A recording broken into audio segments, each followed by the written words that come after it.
Bharatiya Janata party రాష్ట్ర అధ్యక్షుడిగా నేను బాధ్యతలు స్వీకరించిన తర్వాత నేను నివసించేటటువంటి మండల్ అంటే డివిజన్లో నా డివిజన్లో ఉన్నటువంటి ఒక బూత్ అధ్యక్షుడి ఇంటికి రాష్ట్ర అధ్యక్షుడిగా వారింటికి రావడం జరిగింది.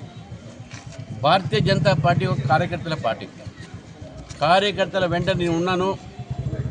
బూత్ స్థాయి నుంచి కూడా పార్టీని బలోపేతం చేయడానికి ఒక రాష్ట్ర అధ్యక్షుడిగా బూత్ ప్రెసిడెంట్ ఇంటికి పోయి ఇక్కడ బూత్లో ఉన్నటువంటి కార్యకర్తలను కలిసి ఇక్కడ చెట్టు నాటి ఈరోజు వారి కుటుంబ సభ్యులతో కలిసి భారతీయ జనతా పార్టీ మీ వెంట ఉంటుంది, భారతీయ జనతా పార్టీ అధ్యక్షుడిగా మీతో ఉంటాము, మనందరం కూడా కష్టపడి పనిచేసి రేపు రాబోయే రోజుల్లో భారతీయ జనతా పార్టీని తెలంగాణలో మనం ఇక్కడ ప్రభుత్వం ఏర్పాటు చేయడానికి ప్రయత్నం ఇప్పటి నుంచే చేయాలి.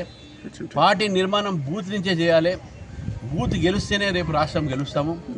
కాబట్టి అటువంటి ఒక సందేశాన్ని ఈరోజు నేను బూత్ స్థాయిలో పనిచేసిన కార్యకర్తలు పంపిస్తాను. ఎందుకంటే ఈ పార్టీ కార్యకర్తలే పార్టీకి బలము.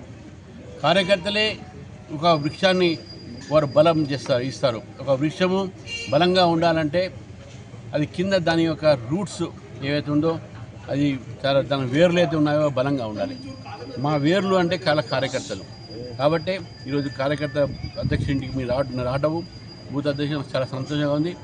ఒక మధ్యవర్తి కుటుంబం, చాలా బీద కుటుంబం నుంచి వచ్చినట్టు మా కార్యకర్త వారి ఇంట్లో నేను టీ తాగాను. నేను ఇప్పుడు కూడా చెప్తున్నాను, భారతీయ జనతా పార్టీ కార్యకర్తలు వారు ఆర్థికంగా ఎంత చిత్తుకున్నా, వాళ్ళు ఏం సంపాదించలేకున్నా వాళ్ళు పార్టీ కోసం మహోరాత్రులు కష్టపడి అన్ని త్యాగాలు చేసేటటువంటి గుణం వాళ్ళకు ఉంది. ఈ వాళ్ళ గుణము కార్యకర్తలు పెరగాలని చెప్పేసి కూడా నేను ఈ సందర్భంగా అంతా తెలియజేస్తూ శ్యామ్ ప్రసాద్ ముఖర్జీ గారి యొక్క జయంతి ఈరోజు ఉంది. కాబట్టి రాష్ట్ర కార్యాలయంలో కూడా కార్యక్రమం ఉంది. ఇక్కడ కూడా శ్యామ్ ప్రసాద్ ముఖర్జీ గారికి మీ అంతా కూడా నివాళులు అర్పించడం జరిగింది.